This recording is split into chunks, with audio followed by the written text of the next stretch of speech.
Welcome to your Daily Dose of Sunday School, episode 110. This is Ask Anything Wednesday. The question is, how does the Kinsman Redeemer weave into Christ's atonement of sin and our new sonship? Now, I want to address the Kinsman Redeemer because of the events of that the book of Ruth records. That idea gets mixed in with levirate marriage. It's in Deuteronomy 25.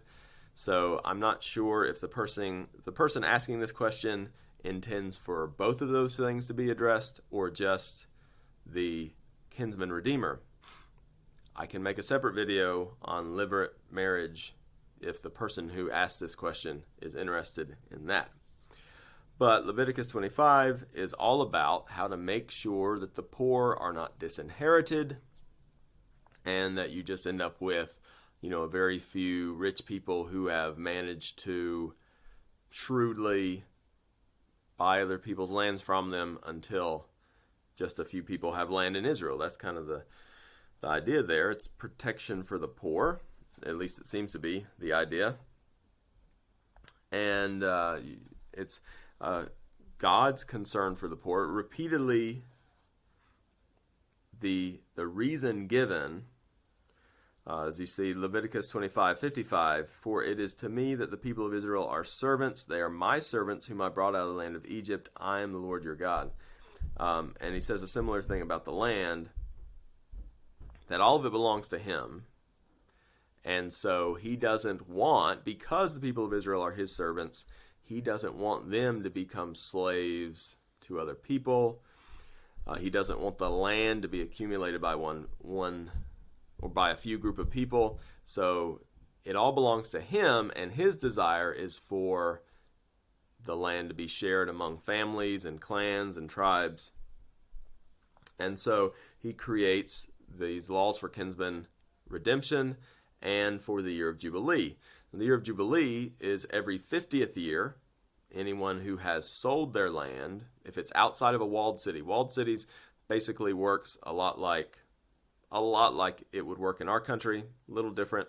But outside of a walled city, if you sell your land, then on the 50th year is a year of Jubilee, and people get their land back.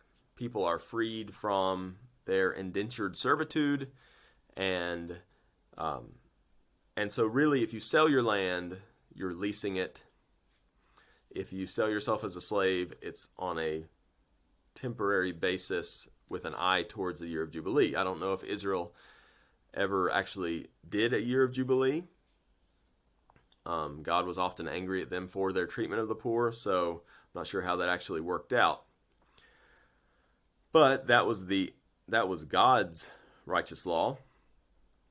And so if you were poor, if you were in debt and you needed to sell your land, you did have an anticipation of getting it back on the 50th year, on the year of Jubilee. But a close relative, the command is, this is Leviticus 25:25, if your brother becomes poor and sells part of his property, then his nearest redeemer shall come and redeem what his brother has sold. Now, I don't know what I'm supposed to read into that. If I'm supposed to read it into it, his near relative buys it back for him. It doesn't really say that.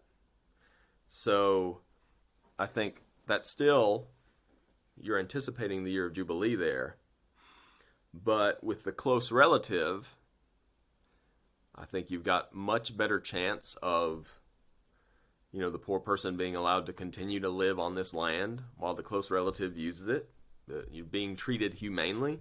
You also have a much better chance of the close relative actually keeping the law with regard to the year of Jubilee, that they would give it back to the relative who is poor. So the goal is to protect, as you're paying for this debt, and you are protecting the inheritance of the poor person. You're also keeping in mind that God owns it all, and you are God's servant. So, Jesus himself refers to our situation with God as a debt. So you get into debt and then you sell this land. But Jesus himself uses that sort of analogy. Luke 7:41, a certain moneylender had two debtors. One owed 500 denarii and the other 50. When they could not pay, he canceled the debt of both. Now which of them will love him more? So you can see how the kinsman redemption relates to the atonement for sin. We have a debt with God, and this debt has to do with our rebellion against God. We've sinned, and justice needs to be restored. Someone needs to pay the penalty for that sin.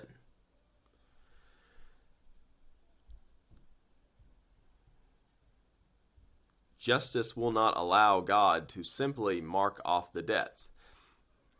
It's going just as if you did that, it would cost you something personally. It cost him personally. His son paid the debt in terms of justice. He paid the debt in terms of wrath owed to us. So we deserve God's righteous anger as justice for what we've done. Jesus receives that upon himself, so that every injustice will receive justice, either in Jesus or directly upon us if we're an unbeliever. And so what Jesus does, as with the Kinsman Redeemer, is, he's made to be our close relative, but he comes, he pays our debt that we owe with God so that we can receive an inheritance with him. So that's where he is like the Kinsman Redeemer, because mixed in with this act of atonement on the cross and taking God's wrath for us is the fact that we are also then made adopted with him and made brothers and sisters with him, so we receive an inheritance as well.